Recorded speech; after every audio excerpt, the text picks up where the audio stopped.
Hi Maria, how you doing?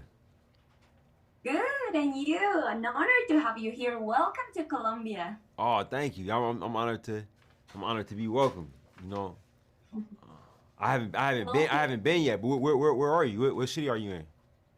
I'm in Bogota, Bogota. capital of Colombia. You're Yeah, so capital. welcome here. Oh, thank you. Well, we were waiting for this movie for a long, long time. And to begin with, I would like to ask you, just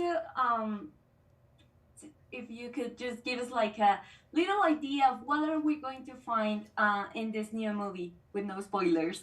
Ah, yeah. I think I would describe the film as being very rich. Like there are a lot of ideas in the film, and a lot of new places being explored, places within the country of Wakanda that we haven't been yet in the previous films, and also we exploring a new nation, the nation of Talokan, that hasn't been seen in the previous films either. So I think because we making the choices to expand the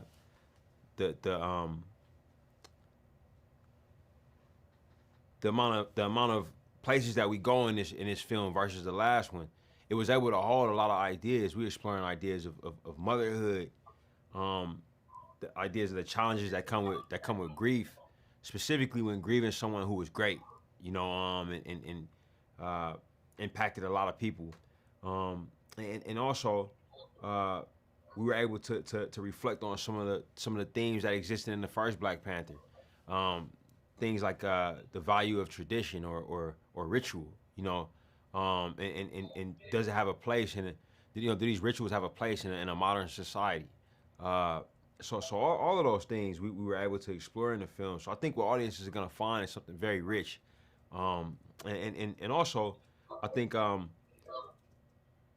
viewing experience of it is very dynamic. Like we have moments of humor, um, moments that are thrilling, moments that are mysterious and filled with intrigue. All of these things we have, and I'm really looking forward to audiences, taking a look at it. Well, this film certainly feels like a tribute to Boseman, and I would like to ask you what was it like for you to take on that challenge of changing the direction of things? It's a great question. Um, yeah, the film is many things, and one of those things is a tribute to uh, to Chadwick Boseman, who played our T'Challa in the first film, and it was challenging when we were dealing with the reality of him passing away so early in his life and so unexpected for us.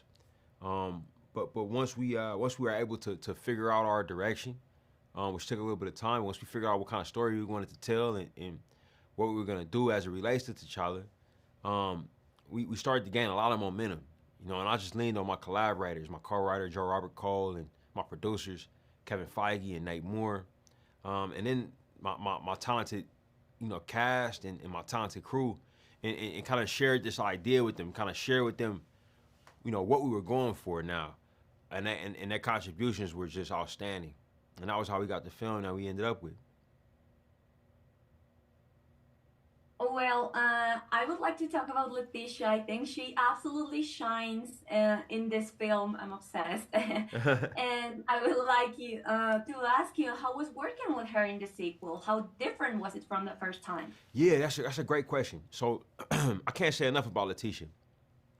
She's a phenomenal actress, um, very technically gifted, and technically skilled, I should say. She's very experienced, um, and she's an actor that's constantly hungry for new challenges and new ways to push herself. She's very self motivated, genuinely just wants to do great. Enjoys it, enjoys the work, and she's a very lovely spirit. This film asked her to do a lot more than the first film asked her to do, and she was game for that. and I think that she was game for it because of the relationship that she had with Chadwick. You know, when you see T'Challa and Shuri in that first film, their chemistry. Even though they're playing fictional characters, the chemistry between Chadwick Boseman and Letitia Wright was real. He did treat her as a younger sister, and she looked at him and loved him like an older brother. So I think that navigating Letitia's really intense feelings towards the loss of somebody who was so important to her what was a challenge for the both of us, for me as a director and her as an actor. But I'll be honest with you, she's really really good at what she does. And I really enjoyed having like a front row seat to that performance. It was a beautiful experience and kind of a once in a lifetime. Well, I imagine this felt like a big reunion for most of the cast. How was the environment on set? That's a great question. Yeah, the environment on set was electric. It was electric. Like you have. I'll